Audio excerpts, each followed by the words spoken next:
अस्सलामुअलैकुम नाज़रीन, मैं हूं सैयद ज़ुल्फ़िकार गिलानी और आप देख रहे हैं गिलानी व्लॉग्स। मैं इस वक्त चकवाल की मशहूर वादी जंगड़ में एक बुलंद मकाम पर खड़ा हूं और मेरे चारों तरफ पहाड़ हैं। मौसम चूँकि हब्स का है, जुलाई का महीना है, इसलिए मुमकिन है कि आपको ये नज़ारा कुछ सही नज़र ना आए, लेकिन मैं आपको चारों तरफ से ये दिखाता हूँ कि कितनी खूबसूरत जगह है। और इस खूबसूरत जगह की सबसे जो बुलंद मकाम है, मैं उस पर खड़ा हूँ और ये एक मंदिर का चबूतरा है। ये मंदिर वाक़ है किला कुसक में, जो कभी जंजुआ राजपूतों का गढ़ हुआ करता था। इससे पहले कि मैं किला कुसक की आपको लोकेशन बताऊं, यहाँ पहुँचने का रास्ता बताऊं, पहले मैं आपको एक नज़ारा करवाता हूँ चारों तरफ से, ताकि आपको पता चले कि मैं इस वक्त किस मकाम पर मौजूद हूँ।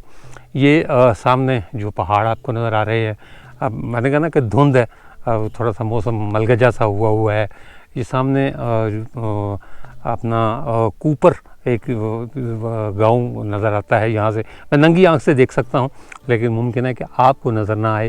लेकिन ये सफ़ेद रंग की छोटी सी इमारत है, ये वो कूपर गांव है जिसके बारे में कहा जाता है कि ये सोया हुआ गांव है, लेकिन कोई इसकी वजह नहीं बताता।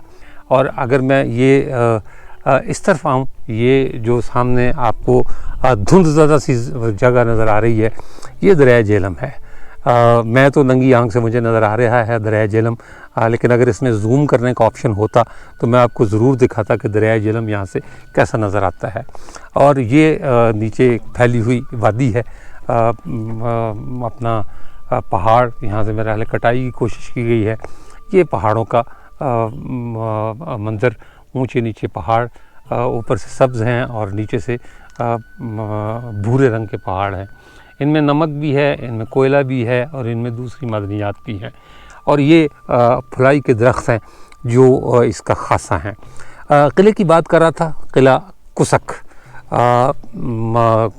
किसी ज़माने में जंजुआ राजपूतों का स्ट्रांग होल्ड या मजबूत तरीन किला। कहते हैं कि जंजुआ राजपूतों के जो जद्द अमजद हैं वो पांडु बरादरान हैं। महाभारत का मशहूर किरदार वो 5 भाई जिन्होंने द्रौपदी से शादी की, वो कहते हैं कि अर्जुन ने जिस मकाम पर द्रौपदी को जीता था वो भोन है, आज का भोन। वहाँ स्वयंवर था, राजा द्रौपद ने जो भौचाल का राजा था उसने वहाँ स्वयंवर मुनक़द किया। और स्वयंवर में शर्त ये थी कि नीचे पानी का एक बहुत बड़ा एक बर्तन रखा हुआ था, उस पानी में देखकर, और ऊपर जो है वो सुनहरी एक मछली टांगी गई थी, उस पानी में देखकर उस मछली की बाईं आंख में तीर मारना था। तो जो वो तीर मारता द्रौपदी उसी की हो जाती। तो कहते हैं कि पांडु बरादरान में से अर्जुन ने, वो बहुत माहिर निशानेबाज था, उसने तीर चलाया और वो तीर सीधा उसकी आंख में जाकर लगा मछली की, और द्रौपदी ने उठकर वरमाला उसके गले में पहना दी। तो राजा मल उन्हीं की औलाद में से थे, पांडु बरादरान की औलाद में से। कहते ये कि ये जुड़वां भाई थे, और जब ये पैदा हुए तो इनके बारे में नजूमी ने पेशगोई की थी कि इनमें से एक भाई इस्लाम कबूल कर लेगा, जो मतलब छोटा भाई आप कह सकते हैं। तो छोटा चूँकि जो है वो वक्फे से पैदा हुए थे, तो छोटे जो है वो राजा मल थे। राजा मल जब बड़े हुए तो उन्हें ये पता चला कि उनके जो आबा व अजदाद हैं वो उन्हें बनवास मिला था, और उन्होंने 12 साल मुख्तलिफ़ इलाक़ों में घूमते फिरते गुजार दिए थे, और वो कटासराज भी आए थे। चुनांचे वो अपने बुज़ुर्गों की मोहब्बत में हस्तिनापुर को खैरबाद कहकर और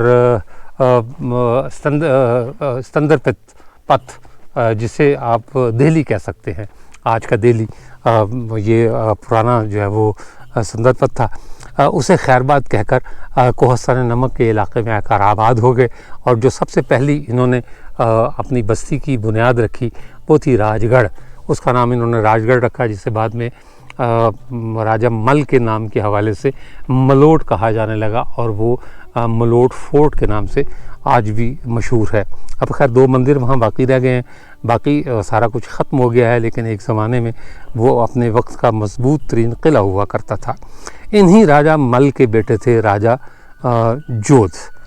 उन्होंने इसी पहाड़ी पर, ये जिस पहाड़ी पर मैं खड़ा हूँ, इधर से मैं नज़ारा कराता हूँ आपका कोसक गांव का, वहाँ से मेरा ख्याल है कि कोई कोई 700-800 फुट या 1000 फुट के लगभग ये बुलंद पहाड़ी होगी। ये नीचे कोसगांव है और ये वो मुश्किल तरीन रास्ता है जो सर करके हम यहाँ तक पहुँचे हैं। हमें वो बच्चे कह रहे थे कि जी अब 10-15 मिनट में जो है वो ऊपर जाया जा सकता है, लेकिन बहरहाल मुझे पहुँचने में यहाँ 50 मिनट लगे और कई जगह मैं रुका, सांस भी ली, मुंह पर पानी भी डाला क्योंकि गर्मी बहुत है और हफ्स बहुत है। ऊपर तो बहरहाल को थोड़ी बहुत हवा चल रही है लेकिन नीचे बहुत ज़्यादा गर्मी है। तो राजा जोध ने ये किला बनवाया। इसका रकबा मजमूई तौर पर इस पहाड़ी का 13 एकड़ रकबा है। कहते हैं 270 फुट ऊंची इसकी फसील है और फसील में बाहर से जो है वो मैंने अगर आप देखें तो वो बड़ी लहरिएदार फसील है। मतलब 3 फसीलें ऊपर नीचे बनी हुई हैं। कुछ कुदरती चट्टानों ने उसे फसील की शक्ल दे दी हुई है और कुछ जो है वो उसके ऊपर बाकायदा सुर्ख पत्थरों से दीवार तामीर की गई है और सुर्ख पत्थर यहीं के मकामी हैं। उन्हें चूने से और जो मिट्टी मिला के मसाला बनाया गया और उसके बाद उनको जोड़ा गया, यानी उस वक्त सीमेंट बजरी का कोई तस्वुर नहीं था। तो कहते हैं कि ये किला तामीर हुआ 11वीं सदी में, यानी 1000 साल पुराना ये किला। अब इसके खंडरात बाकी रह गए हैं, कुछ दीवारें हैं और एक मंदिर और 2 खुश्क तालाब, ये कुछ बाकी रह गया है। राजा ने यहाँ पर 70 मकानात भी बनवाए, जो है वो अपनी मतलब फ़ौज थी बाकायदा। लेकिन परेशानी की बात ये, मैं मतलब जब रास्ता चढ़ रहा था तो परेशान मैं इस बात पर हो रहा था कि इस रास्ते पर तो एक बंदे का चलना मुश्किल है, तो वो जो फ़ौज थी वो किस रास्ते से ऊपर आती होगी, क्योंकि इसके चारों तरफ गहरी खाइयाँ हैं।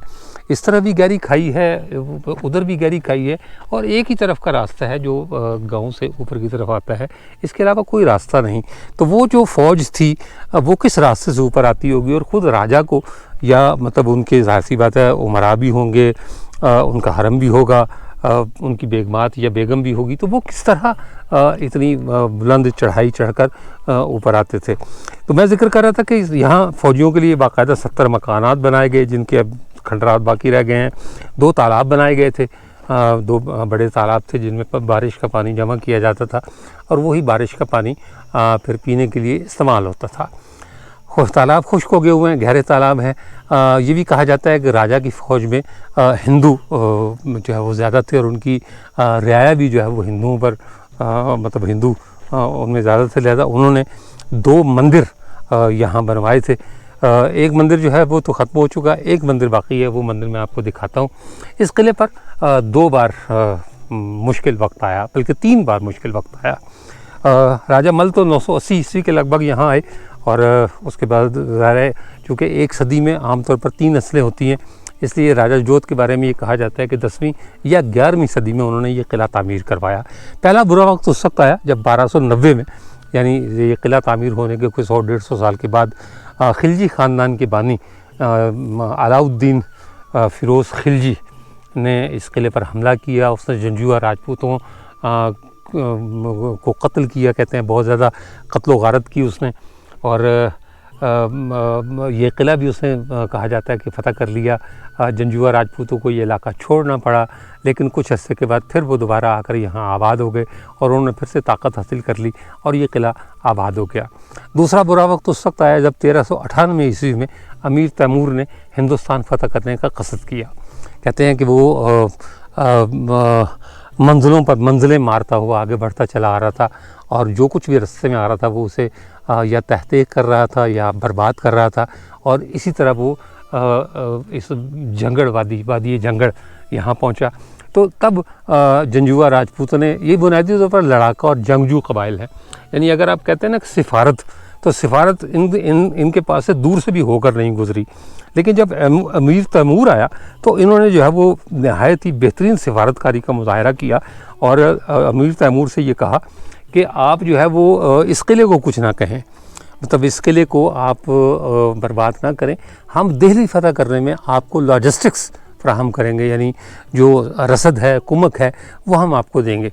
तो कहा यह जाता है कि अमीर तैमूर जैसा ज़ालिम और बाजबरूत शख्स, बेशक वो हाफ़िज़ कुरान था, बेशक वो मुसलमान था, लेकिन जो उसकी खसलत थी वो ये थी कि उसने इंसानी खोपड़ियों के मीनार बनवाए। तो मैं चंगेज़ ख़ान और तैमूर को एक ही लाइन में खड़ा करता हूँ, क्योंकि तारीख़ जो है वो यही कहती है कि वो ज़ालिम आदमी था। तो अल्लाह जाने उस जालिम आदमी के दिल में ऐसी क्या बात आई कि उसने अपना जंजुआ राजपूतों की ये पेशकश कबूल कर ली और ये किला तबाही से बच गया। लेकिन 1810 में सिखों का जो राज जब आया तो महाराजा रंजीत सिंह को फतूहात का एक चस्का था कि जी अपनी मुमलिकत को ज़्यादा से ज़्यादा बढ़ाया जाए। चुनांचे 1810 ईस्वी में उसने कुसक किले पर हमला कर दिया और कहते हैं 6 महीने तवील उसने मुहासरा किया। सुल्तान फ़तेह मोहम्मद ख़ान उस वक्त जंजुआ राजपूतों के सरदार और कुसक रियासत बाकायदा कहलवाती थी, उसके जो है वो सुल्तान थे। उन्होंने 6 महीने तक डट कर मुकाबला किया, सिखों को ऊपर नहीं चढ़ने दिया। एक तो ये पहाड़ी कुछ इस तरह की है और दूसरी बात ये कि जो है वो जो दीवारें बनी हुई हैं 270 फुट बुलंद दीवारें, उन्होंने सिखों का रास्ता रोक के रखा और सिखों में से किसी को ऊपर नहीं आने दिया। ये सिखों की किस्मत अच्छी कि जो है वो जो किले में लोग नज़रबंद थे, मतलब जो मुकाबला कर रहे थे सुल्तान फ़तेह मोहम्मद ख़ान और उनके सिपाही, उनके पास से राशन भी ख़त्म हो गया और जो पानी के लिए 2 ही तालाब थे जिसमें बारिश का पानी ज़ख़ीरा किया जाता था, तो कहते हैं पानी भी ख़त्म हो गया। तो 6 महीने बाद सुल्तान फ़तेह मोहम्मद ख़ान ने इस बात पर रजामंदी ज़ाहिर कर दी कि ठीक है मैं हथियार डाल देता हूँ और मतलब किला तुम्हारे हवाले कर देता हूँ। लिहाजा आप इसे शिकस्त नहीं कह सकते। रंजीत सिंह यहाँ से जीत कर नहीं गया, बल्कि रंजीत सिंह को नाकों चने चबवाए और रंजीत सिंह 6 महीने इस किले की दहलीज पर बैठा रहा। बिलाखिर सुल्तान अपने अहले खाना के साथ और अपने फ़ौजियों के साथ यहाँ से हरनपुर मुंतकिल हो गए और ये भी कहा जाता है कि रंजीत सिंह ने इसके बदले में सुल्तान को ख्योड़ा की नमक की जो कान है वो दी और 40 कानें ख्योड़ा के इलाके में जो है वो सुल्तान के हवाले की गई और सुल्तान यहाँ से ये किला छोड़कर चले गए। सुल्तान फ़तेह मोहम्मद ख़ान का इंतकाल हरनपुर में ही हुआ, यानी 1810 में जब वो गए तो कहते हैं 1830 में सुल्तान फ़तेह मोहम्मद ख़ान का इंतकाल हो गया और 1839 में ख़ुद महाराजा रंजीत सिंह पर लोग सधार गए। लिहाजा ये दुश्मनी जो जंजुओं की और सिखों की थी ये तकरीबन ख़त्म हो गई। 1850 के लगभग जंजुआ राजपूत दोबारा अपने वतन लौटना शुरू हो गए और उन्होंने फिर से जो है वो इस इलाके को आबाद कर लिया और कुसक के साथ एक गांव आबाद किया लहट सुल्तानपुर के नाम से।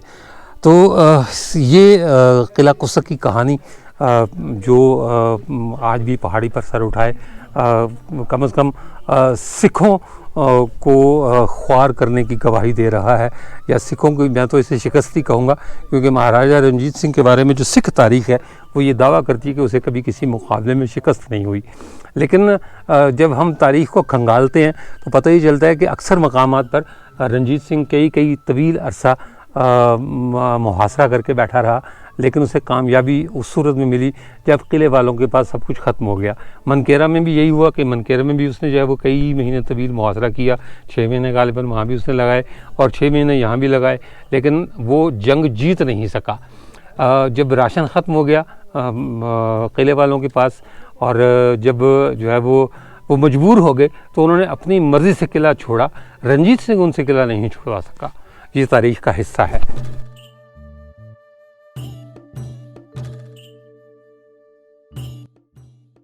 किला कुसक आने का रास्ता बड़ा अजीबो-गरीब है। पहाड़ी रास्ता है, सड़क कहीं से ठीक हालत में है और कहीं से बिल्कुल ही ख़राब है। अगर आप किसी बीमार आदमी को सड़क पर लेकर जाएं तो मेरे ख्याल है अस्पताल जाने से पहले दम तोड़ जाएगा वो। इतने खड्डे हैं, बाज़ जगहों पर सड़क ना होने के बराबर है। लेकिन जो दिलचस्प बात यह है कि जहाँ से ये सड़क शुरू होती है वो एक चौक है जिसका नाम है मुग़ल चौक। वहाँ एक बोर्ड लगा हुआ है जिस पर लिखा हुआ है रोड टू हेवन, यानी जन्नत की शाहराह। तो जब कभी आप आएँ यहाँ किला कुसक आने के जो रास्ता है वो आपको हर हाल में चूहा सैदनशाह से होकर आना पड़ेगा। बेशक आप मोटरवे से आएँ तो भी आपको चूहा सैदनशाह आना पड़ेगा, चकवाल से आएँ तो भी चूहा सैदनशाह आना पड़ेगा और उसके बाद फिर जो है वो रास्ता कुसक के लिए कटता है। तो उस शाहराह को ये मत समझिएगा कि वो कोई जन्नत का टुकड़ा है या आगे आपको बहुत पुख्ता सड़क मिलेगी, कारपेटेड रोड मिलेगा, ऐसा कुछ नहीं है। लेकिन ये देखकर आपने हंसना भी बिल्कुल नहीं है कि ये रोड टू हेवन लिखा हुआ है, यानी जन्नत की शाहराह। तो जन्नत के आखिरी कोने पर अगर आपको एक बड़ का दरख्त मिलेगा, एक सूखा हुआ तालाब मिलेगा बहुत बड़ा, और उसके साथ कुसक गांव, और फिर जो है वो बुलंद पहाड़ जिसके नीचे खड़े होकर चंद सेकंड के लिए आपका हौसला ज़रूर पस्त होगा कि इस पहाड़ पर चढ़ेगा कौन। और उसी पहाड़ के ऊपर किला कुसक वाक़ है। कुसक गांव के बाहर ये कुसक फोर्ट का बोर्ड लगा हुआ है, और इसके बिल्कुल ऐन सामने एक और बोर्ड लगा हुआ है जिस पर लिखा हुआ है कि ख़बरदार, अवामुन्नास को मुत्तला किया जाता है कि कुसक किला ज़ाती मिल्कियत है, बिला इजाज़त इसके अहाते में दाखिल होना, पहाड़ पर चढ़ना और पिकनिक मनाना सख्ती से मना है। खिलाफ वर्जी करने वाले को हवाला पुलिस किया जाएगा। और नीचे नंबरदार अब्दुर्रहीम साहब का फ़ोन नंबर लिखा हुआ है। ये सामने पहाड़ी पर कुसक किला जिसे बने हुए 1000 साल तकरीबन हो गए हैं। अच्छी खासी ऊंची पहाड़ी है, गर्मी भी है, और हम अपने सफ़र का आगाज़ करने लगे हैं इस पहाड़ी पर चढ़ने के लिए। देखते हैं यहाँ के जो मुकामी मेरे साथ हैं मोहम्मद असगर साहब, वो तो कहते हैं कि 10-15 मिनट का काम है, लेकिन मेरा नहीं ख्याल कि हम 10-15 मिनट में इस पर चढ़ सकेंगे, लेकिन अल्लाह खैर करे। बहरहाल कोशिश करना हमारा काम है, और मुश्किलें आसान करना अल्लाह ताला वो मुश्किलें आसान करने वाला है। रास्ता भी कोई वो नहीं है, कोई सीढ़ियाँ नहीं बनी हुई, पथरीला रास्ता है। और मुझे ये देखकर जो है वो टिल्ला जोगियाँ याद आ गया। जब मैं टिल्ला जोगियों की पहाड़ी चढ़ा था 3 घंटे में, लेकिन मेरा ख्याल है कि इसमें 3 घंटे तो खैर नहीं लगेंगे, लेकिन टाइम बहरहाल लगेगा। तो कहीं मुनासिब जगह पहुंचकर आपसे दोबारा बात करता हूं, इसलिए कि जब चढ़ाई चढ़ूँगा तो ज़ाहिर सांस फूलेगी, और सांस फूलते हुए फिर आपसे बात नहीं हो सकती। हम कुछ ऊपर पहुँचे हैं, इसे ये तो नहीं कहा जा सकता कि हमने निस्फ रास्ता कर लिया है, लेकिन बहरहाल हमने अपने सफ़र का आगाज़ कर दिया। और मेरा ख्याल है कि अगर ज़्यादा नहीं तो 1/4 रास्ता हमने ज़रूर तय कर लिया है। हमारे साथ 2 नन्हे मुजाहिद भी हैं, मोहम्मद आतिफ़, कैसे देखो नौजवान, हाँ ऐसे, और ये मोहम्मद अदीब, और ये पीछे मोहम्मद असगर साहब, और ये one and only Mohammad Ali. ये सारे के सारे हम जो है वो आज इस पहाड़ी को सर करने निकले हैं।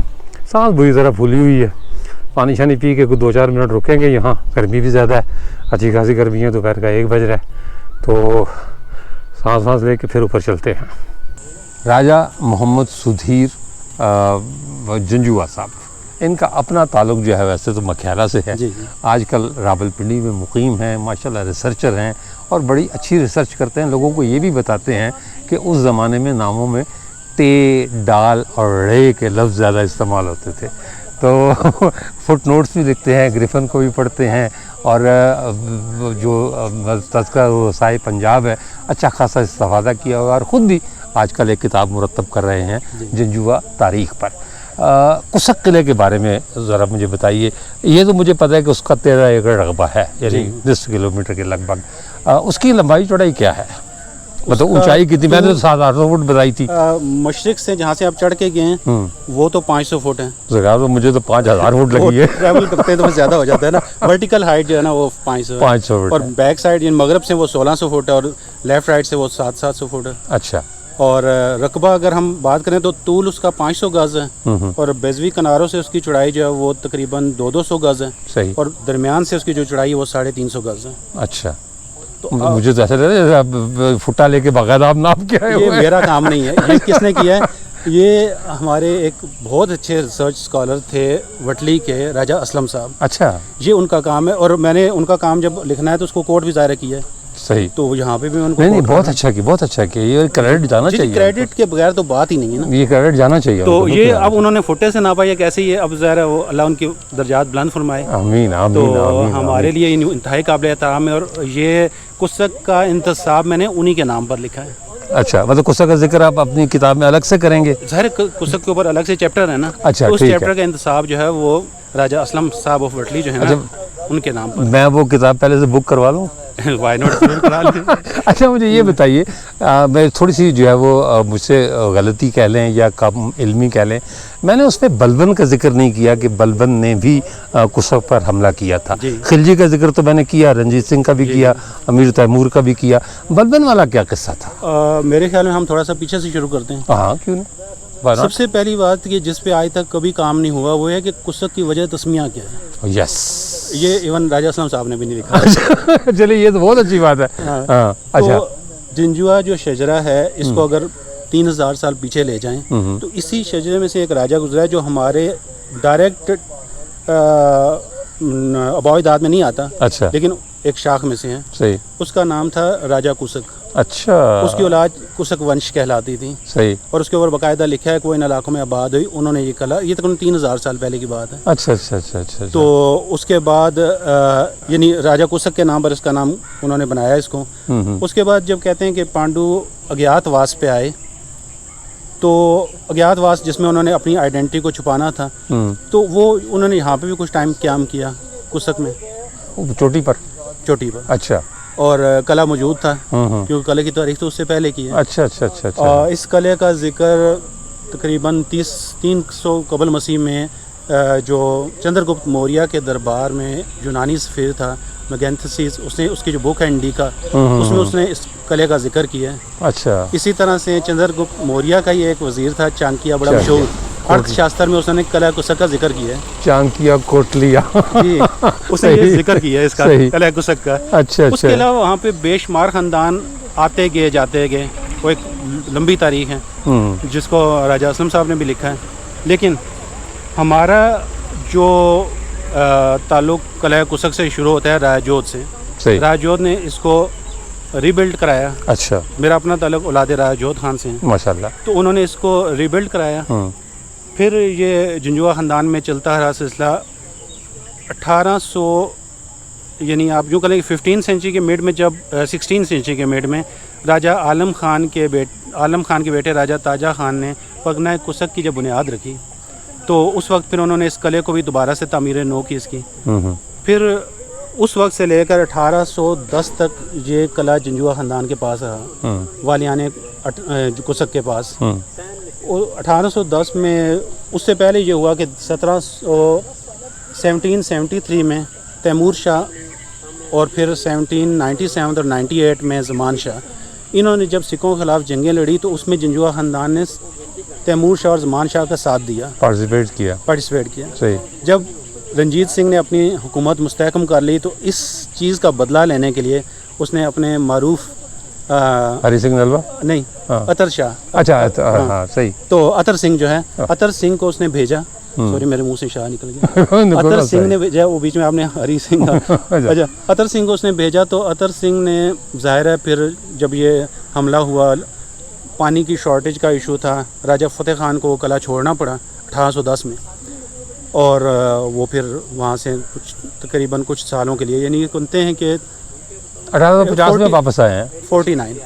1849 में जब अंग्रेज़ों ने ये किया, सिखों को डोमिनेट कर लिया। हाँ, तो अगले साल ये लोग वापस आ गए। लड़ी सुल्तानपुर तब आबाद हुआ। जी, उसके बाद नहीं, लड़ी सुल्तानपुर का तो ताल्लुक हो रहा है, ये हम कुसक और वटली की बात कर रहे हैं। अच्छा। कि नहीं, जो सुल्तान फतेह मोहम्मद खान की औलाद जो वापस है, क्योंकि सुल्तान का इंतकाल तो हरनपुर पे हो गया। जी, हो ठीक है। उनकी जो औलाद वापस है वो कुसक में आबाद नहीं हुई, वो वटली में आबाद है। वटली में आबाद है। और जिसमें ये सुल्तान अज़मुल अमर जो मौजूदा उनके हैं, राजा अज़मुल अमर साहब, महवी सुल्ताना साहिबा उनकी बहन है, ये MP हैं। तो इनके वालिद थे सुल्तान अज़मत हयात। सही। तो ये मतलब ख़ानदान 1849 या 50 के बाद से लेकर आज तक कला कुसक का मालिक चला आ रहा है। तो वही अल्लाह ने। लेकिन कुसक का गाँव आपने भट्टियों को दे दिया? नहीं, कुसक गांव को आप ये तो नहीं कह सकते, वहाँ पे तो मिक्स्ड आबादी है। इवन वो जो गांव है उसके लोग तो अपना तारुफ ही नहीं, बहुत कम लोग, मतलब मैंने जिससे बात हुई मेरी, तो मैंने उनसे बल्कि ये पूछा कुछ लोगों से कि ये कला किसका, वो कहते हैं किसी हिंदू राजे का, हमें नहीं पता किसका। यानी जब मैं फर्स्ट टाइम गया था, कई साल गुजर गए, उस दौर की बात कर रहा हूँ। अब अल्लाह जाने वो बंदा वहाँ का था कि नहीं था, लेकिन वो वहीं पर फिर रहा था। तो मैंने फिर एक दो बंदों से और मैंने पूछा कि यार ये जो कला है इसके बारे में आपकी क्या राय है। उन्होंने कहा जी किसी हिंदू राजे का था, हमें नहीं मालूम। तो फिर वो खैर कुछ लोगों की हमने जो हल्फ वगैरह करनी थी की वहाँ पे हस्ब आदत। तो हम गए जाते हैं तो साथ कुछ ना कुछ लेके जाते हैं जो दे के आते हैं। चलिए बहरहाल बहुत शुक्रिया, लेकिन एक दरख्वास्त मैं आपसे करूँगा। जी जी।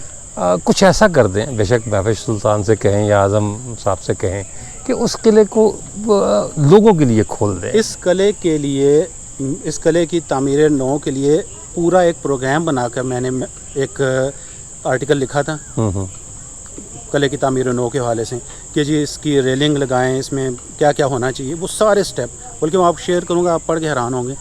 और वो मैंने मल्टीपल टाइम्स शेयर किया है, लेकिन अभी तक सुनवाई नहीं हुई। मैं एक दफ़ा फिर शेयर करूंगा और हमारे जंजुआ इंटरनेशनल एसोसिएशन के पेज से उसको शेयर करूंगा और देखता हूं कि शायद, क्योंकि वो हमारी तारीख़ के आसार हैं जो कि मिटते जा रहे हैं। ये बात मैंने भी वहाँ खड़े होकर कही है और मेरी ख्वाहिश होगी कि ये ब्लॉग जब पब्लिश हो तो ये भी उनसे शेयर कर दीजिएगा। मैंने यहाँ तक कहा कि भाई वो क्या BOD की बुनियादों पर इसे कर लें, बिल्ड ऑपरेट एंड डिलीवर की बुनियादों पर इसको कर लें। आपके वीलॉग के पहले कमेंट में ना आप मेरा ये आर्टिकल टैग कर दीजिएगा जिसमें मैंने पूरी डिटेल से बताया कि यहाँ पे क्या क्या होना चाहिए और कैसे होना चाहिए। मैंने कहा है कि खूबसूरत हो सकता है लेकिन हाथ नहीं मिल रहे खूबसूरत बनाने वाले, ऐसे ही है। चले बहरहाल आपका बहुत शुक्रिया सरकार, आपने जो है वो मुझे टाइम दिया और कुसक किले के बारे में बताया। बहुत शुक्रिया आपका, बहुत शुक्रिया। सुल्तान फतेह मोहम्मद ख़ान की औलाद आज भी इस किले की मालिक है और राजा आज़म सुल्तान और महफिज सुल्तान ये दोनों बहन भाई मिलकर इस किले की देखभाल करते हैं। लेकिन ये कि देखभाल तो खैर बहरहाल नहीं हो रही, इसलिए कि जिस हालत में ये था उससे ज़्यादा अबतर हालत में है और आने वाले दिनों में ये मज़ीद अबतर हालत में होगा। मैं कोई एक दो जगह आपको दिखाता हूँ इसकी, इससे आप अंदाज़ा लगा सकते हैं कि ये चूँकि प्राइवेट प्रॉपर्टी है, अगर महकमा आसार क़दीमा को हम पुकारें भी तो उनके पास एक बहुत अच्छा सा जवाज़ होगा कि चूँकि ये प्राइवेट प्रॉपर्टी है लिहाजा हम इसके बारे में कुछ नहीं कर सकते। तो अब प्राइवेट प्रॉपर्टी है तो इतनी बड़ी प्रॉपर्टी को नए सिरे से खड़ा करना भी एक मसला है। ज़ाहिर है ये किला दोबारा उस अपनी पुरानी हालत पर किसी भी सूरत में बहाल नहीं हो सकता। बुलंद चबूतरे पर बना हुआ मंदिर किला कुसक की वाहिद इमारत है। इस पर जाने के लिए इसके नीचे एक अच्छा खासा बड़ा चबूतरा बना हुआ है और कहते हैं कि मुमकिन तौर पर इसके नीचे कोई तहखाना भी था, लेकिन अब तहखाने के सारे आसार तो ख़त्म हो चुके, सिर्फ यही बाकी रह गया है मंदिर। और इस पर जाने के लिए अच्छा खासा जो है वो चढ़ाई है, ये यहाँ से तो बाकायदा कूद कर ऊपर चढ़ना पड़ता है और फिर आप मंदिर के अंदर जा सकते हैं। मंदिर की वाहिद बची हुई इमारत एक मंदिर का ढांचा है। मैं ये उसके चबूतरे पर खड़ा हूँ, ये उसका एक बड़ा सा चबूतरा बना हुआ है और ये वो मंदिर है जो अब इस किले की एक निशानी के तौर पर बाकी है। इसके अलावा इसकी तमाम इमारतें मुनज़्ज़म हो चुकी हैं, तालाब खुश्क हो चुके हैं, फसीलें गिर चुकी हैं और अब मतलब आपको दिखाने के लिए मेरे पास कोई ऐसी चीज़ नहीं। किसी ज़माने में ज़ाहिर है बहुत अच्छी हालत में होगा मंदिर। ये सुर्ख पत्थर से बना हुआ, मैंने फसीलों के हवाले से ज़िक्र किया है कि ये मुकामी पत्थर है, सुर्ख पत्थर जिसे मिट्टी और चूने के आमेज़ से जो है वो मिलाया गया। ये वो है, ये किसी ताक होगा, इसमें कोई दिए वगैरह रखते होंगे और ये ऊपर से इसका शिकारा टूट गया हुआ है, ये भी मेरे ख्याल को दिए के लिए जगह होगी। और ये इसका जनाब अंदरूनी मंज़र, ये मत समझिएगा कि अंदर पुजारी या प्रोत बैठे हुए हैं, ये अंदर जो लोग बैठे हैं ये जनाब सामने one and only Mohammad Ali, मुँह पर उठाना शर्म गाय के लिए आ रही है। और ये जनाब मोहम्मद असगर साहब जो मेरे साथ आए यहाँ तक, मतलब मेरे और मोहम्मद अली के साथ आए और रास्ते पर हमारी हिम्मत बढ़ाते रहे कि बस थोड़ा सा और रह गया है। मेरा ख्याल है अगर असगर साहब ना होते तो हम बीच रास्ते में से भाग गए होते वापस। और ये जो नन्ना मुन्ना सिपाही है इसका नाम है मोहम्मद आतिफ़। आतिफ़ कौन सी क्लास में पढ़ते हैं बेटा? 8th क्लास में, माशाल्लाह 8वीं जमात में पढ़ते हैं जी। अल्लाह ताला आपको तरक्की दे। क्या बनोगे बड़े होकर? फौजी जिंदाबाद, पाक फौज जिंदाबाद। अच्छा, ये मंदिर का अंदरूनी हिस्सा मैंने बताया कि शिकारा इसका टूट गया हुआ है और इसमें बाकायदा सुराख भी हो गया हुआ है। मोहम्मद अली जहाँ बैठा हुआ है इसके ऐन सर पर निकली हुई एक ईंट है, अल्लाह ताला मोहम्मद अली को इस ईंट से महफूज रखे। इधर से भी इसकी दीवार गिर गई हुई है और यहाँ हो सकता है कि जहाँ मेरा बैग रखा हुआ है, मुमकिन है कि कभी भगवान कोई शिव भगवान या कोई और भगवान यहाँ कोई उनकी मूर्ति सजाई हुई हो। इस वक्त तो मेरा बैग सजा हुआ है, इसमें ये छोटे छोटे ताक हैं। ये ईंट निकली हुई नहीं है, बल्कि यकीनी तौर पर चराग रखने की जगह है। इधर जो है वो ये भी बनी हुई है। हाँ, ये किसी ने जो है वो ज़रूर जो है वो सोना तलाश करने की कोशिश की है, जैसा कि हमारे अक्सर होता है। ये इधर भी जो है वो मंदिर की टूट फूट है। ये जनाब ऊपर तक यही सूरत हाल है कि कहीं भी कोई चीज़ सलामत नहीं रह गई जिससे हम ये कह सकें कि ये किला कुसक की ये चीज़ सलामत है। मेरे साथ मौजूद है मोहम्मद असगर साहब। मोहम्मद असगर साहब कुसक गांव के ही रहने वाले हैं और हम जो है वो मंदिर के ऐन दरम्यान में खड़े हैं, लेकिन पूजा करने के लिए नहीं, बल्कि बात करने के लिए। असगर साहब, इस मंदिर ये इसी तरह टूटा फूटा था आपने जब से देखा? नहीं, पहले तो इसकी अच्छी हालत थी। अच्छा। ऐसा ये बारिश की वजह से या टूट फूट होगी। पहले तो ऐसे नहीं थे, पहले तो बेहतरीन था जी। अच्छा, तो इसके ऊपर जो शिकारा बना हुआ था वो उतार के ले गया सुना? कोई एक लोहे का सरिया टाइप लगा हुआ था, वो किसी निकाल लिया या गिर गए। वो पीतल का होता है वैसे बुनियादी तौर पर शिकारा बना हुआ। हमने तो सही इसको पता नहीं है भाई पीतल का था या कलश होता है, वो उसको शिकारा बोलते हैं। सही, तो वो निकाल लगा हुआ था बिल्कुल। अच्छा, लगा हुआ था वो। हाँ, दूर से चमकता है, वो चमकता हुआ नजर आता है। तो वो अब नहीं है? अब नहीं। कितने अरसे से नहीं है? काफ़ी अर्सा हो गया, तकरीबन कोई 2-4 साल हो गए होंगे। अच्छा, 2-4 साल में मैं 2-4 साल और जमा कर लेता हूँ, क्योंकि हमारे यहाँ हिसाब इसी तरह रखा जाता है कि हम थोड़े छोटे थे आते उस वक्त, तो इसके ऊपर झंडा भी लगाया करते थे। अच्छा, तो वो भी हवा के साथ कपड़ा जो है फट जाता वो था। कौन लगाता था झंडा? ऐसे गांव के। अच्छा, गांव के लोग। अच्छा, ठीक है। पाकिस्तानी झंडा लहराते थे इसके ऊपर, भाई चलो ये 14 अगस्त वाले दिन। अच्छा, वो भी अभी निकल गया, तो इसके बाद किसी ने कुछ भी नहीं, कोई तवज्जो नहीं दी। अच्छा, कोई कभी हुकूमत की तरफ से कोई बंदा आया है ये किला देखने के लिए? वैसे तो ये प्राइवेट है, ज़ाहिर है मिल्कियत है जंजुआ राजपूतों की, तो कोई हुकूमत की तरफ से कभी कोई आया बंदा इसको देखने के लिए? आपकी इसकी तो कोई मालूमात नहीं है, कोई आया होगा। हज़ारों लोग आते हैं, हमें कोई पता नहीं चलता है। अच्छा, कौन आ रहा है कौन जा रहा है। तो इन जो हमारे समझो महबूब सुल्ताना साहब के को ख़ास मेहमान आते हैं, हम उनके साथ कभी कभी आते हैं। अच्छा। जो ज़्यादा दूसरे मुल्कों से काफ़ी लोग आते हैं, तो वो भी देखभाल कर चले जाते हैं। अच्छा, पहले भी एक बड़ा वफद आया उनका। उन्होंने यहाँ काफ़ी देर चकोशकर कई मुल्कों के बाशिंदे थे। अच्छा, तो वो भी ज़्यादा देखकर अफसोस ही करते होंगे कि कितनी बड़ी इमारत जो है वो खंडर बन गई। अपनी ज़बान है, वो तो इंग्लिश बोलने वाले सब लोग थे, उनकी बात हमको, लेकिन फिर भी चेहरे के तासुरात से पता तो चलता है ना। अंग्रेज थे, कई मुल्कों के लोग यहाँ पर आए हैं देखने के लिए। मतलब आप अक्सर आते हैं ऊपर? आपने ज़ाहिर है 50 साल माशाल्लाह आपकी उम्र है, तो अगर उसमें से कोई 5-7 साल निकाल दिए जाए बचपने के, तो जब से आपने होश संभाला किला इसी तरह बर्बाद देखा?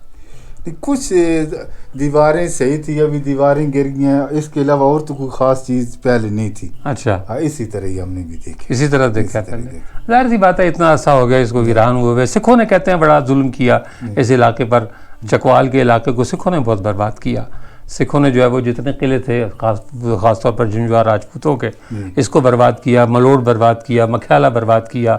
ये सारे के सारे किले जो है वो सिखों ने बर्बाद किए। चलिए सर, बहुत मेहरबानी, आपने आज हमारे साथ भी ऊपर आए, और मैंने तो पहले भी कहा है, अभी कहता हूँ कि अगर आप ना होते तो शायद हम दरमियान में हिम्मत हार गए होते। बड़ी मेहरबानी आपकी, बड़ी मेहरबानी आपकी। किला कुसक की इतनी बुलंदी पर आकर भी इस बात पर बड़ी हैरत हुई कि जो मंदिर की एक वाहिद इमारत है उस पर लोगों ने अपने नाम लिखे हुए हैं। ये किसी जालिम ने कुछ ऐसी अल्लाह जाने किस चीज़ से नाम लिखा है कि उसने पूरा सीमेंट उसका खुर्च दिया है। यही सूरत अंदर की तरफ भी है कि अंदर भी जो है वो लोगों ने अपने नाम लिखने में कोई कसर नहीं छोड़ी। मैंने मोहम्मद अली से कहा, मोहम्मद अली कि मैं ये बताऊँ यार लोगों ने यहाँ नाम लिखे हुए हैं, तो उसने बड़ा अच्छा जवाब दिया। उसने कहा कि पहले आपने अपनी हर वीडियो में दिखाया हुआ है कि जी मस्जिदों में नाम लिखे हुए हैं, मकबरों पर नाम लिखे हुए हैं, तो आज तक तो किसी को शर्म नहीं आई और ना जो है वो किसी ने एतराफ़ किया है कि जी मैंने ये नाम लिखा है। तो अब अगर आप दिखाएंगे तो इससे क्या फ़र्क पड़ जाएगा। मैंने कहा यार मैं अपना फ़र्ज़ पूरा कर दूँ। तो ये फ़र्ज़ पूरा करने के लिए मैं यही कहूँगा जी कि ये नोमी बादशाह साहब ने भी अपना नाम लिखा हुआ है। मुझे नोमी ख़ान याद आ गए, जो खुशाब के बिलाकर भी हैं माशाल्लाह और बड़ा अच्छा काम भी करते हैं। लेकिन मैं नोमी से ये तवक्को नहीं कर सकता कि नोमी अगर यहाँ आया होगा तो उसने अपना नाम यहाँ कंधा कर दिया होगा। ये कोई उस्मान साहब हैं। हाँ, अल्लाह ताला इन्हें नेक हिदायत दे। ये जनाब मोहम्मद आतिफ़, ये भी हमारे साथ जो है वो किला कुसक सर करने आए हैं। आतिफ़ आप कौन सी क्लास में पढ़ते हैं बेटा? 8 क्लास में पढ़ता। अच्छा, और स्कूल कहाँ है, कितनी दूर है स्कूल यहाँ से? स्कूल यहाँ से 10-12 मीटर दूर। किलोमीटर? जी। तो कैसे जाते हो? गाड़ी पर। गाड़ी आती है यहाँ तक? जी, यहाँ पर हैं गाड़ियाँ गांव में। अच्छा जी। तो मतलब जाहिर सी बात है वो तो वही गाड़ी होगी ना कि पैसे लेके जो है ना वो। अच्छा। तो बड़े होकर क्या बनना है? बड़े होकर फौजी बनना। सिर्फ फौजी या फौजी अफसर? नहीं, सिर्फ फौजी बनना। सिर्फ फौजी बनना है। अच्छा चलो फिर दिल लगा कर पढ़ो।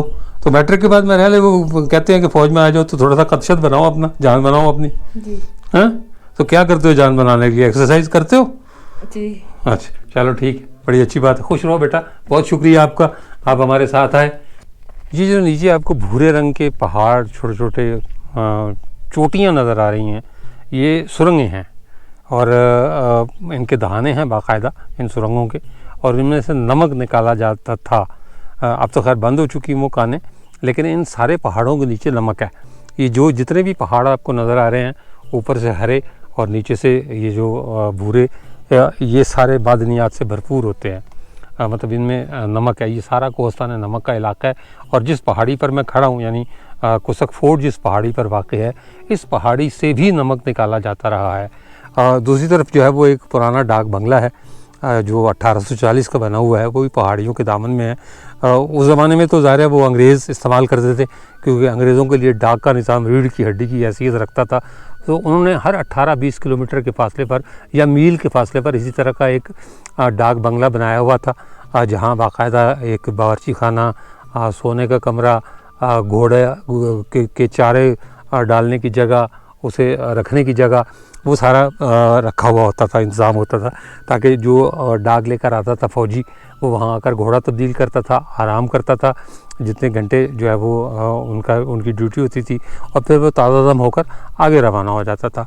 तो ये कोहस्तान नमक के इलाके में, सरगोदा और साहिवाल के इलाकों में इस तरह के बंगले आपको अक्सर मिलेंगे।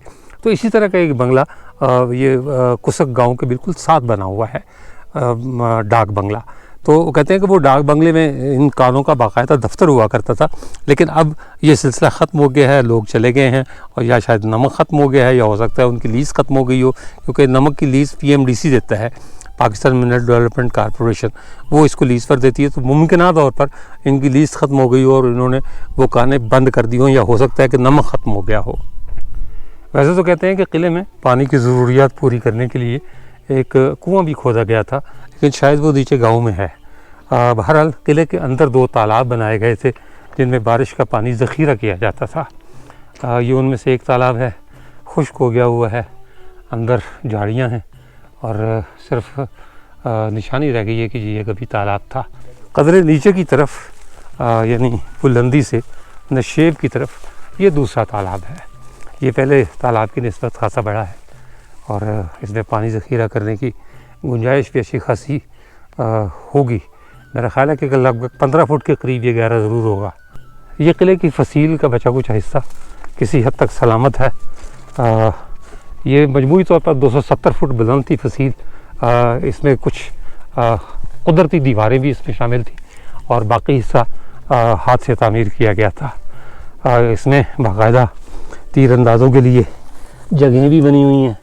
अगर आप नीचे देखें तो बाकायदा गाँव के मकान नज़र आते हैं। तो तीरंदाज यहाँ बैठकर दुश्मन की फ़ौजों पर तीरंदाजी किया करते थे। और ये इंसानी कद जितनी ऊंची नहीं है, कम है, लेकिन इसके नीचे जो कुदरती दीवार है वो और इसे मिलाकर 270 फुट कहते हैं कि इसकी ऊंचाई थी इस फसील की।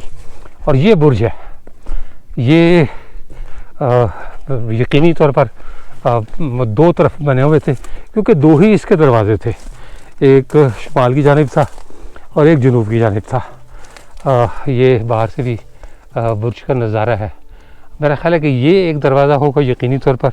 आगे चूँकि गहरी खाई है, इसलिए झाड़ियाँ लगाकर इस रास्ते को बंद कर दिया गया है ताकि कोई लाइल्मी में कहीं गिर ना जाए, क्योंकि इस खाई से नीचे गिरने का मतलब ये है कि फिर कहीं ब्रेक ना लगे उसकी।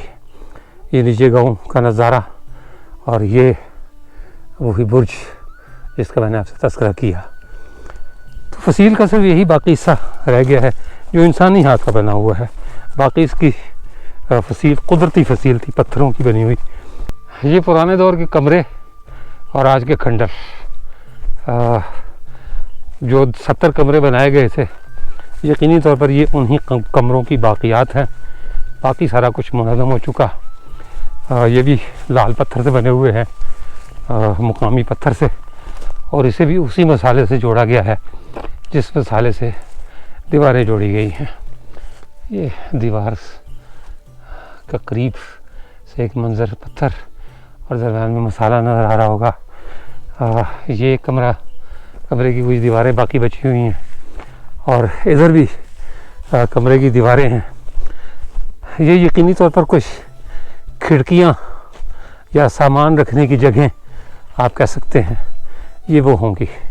और तो कोई इनकी मंतक समझ में नहीं आती है जो महराबें बनी हुई हैं। अच्छा, बहुत सा हिस्सा चूँकि इसका मट्टी में धंस गया है, लिहाजा ये इसका बालाई हिस्सा है और मुमकिन तौर पर ये इसकी ऊंचाई अच्छी खासी होगी, लेकिन चूँकि ये मट्टी में दब चुका है, 1000 साल हो गए इसको बने हुए, तो अब ज़ाहिर सी बात है यही कुछ बाकी रह जाना था।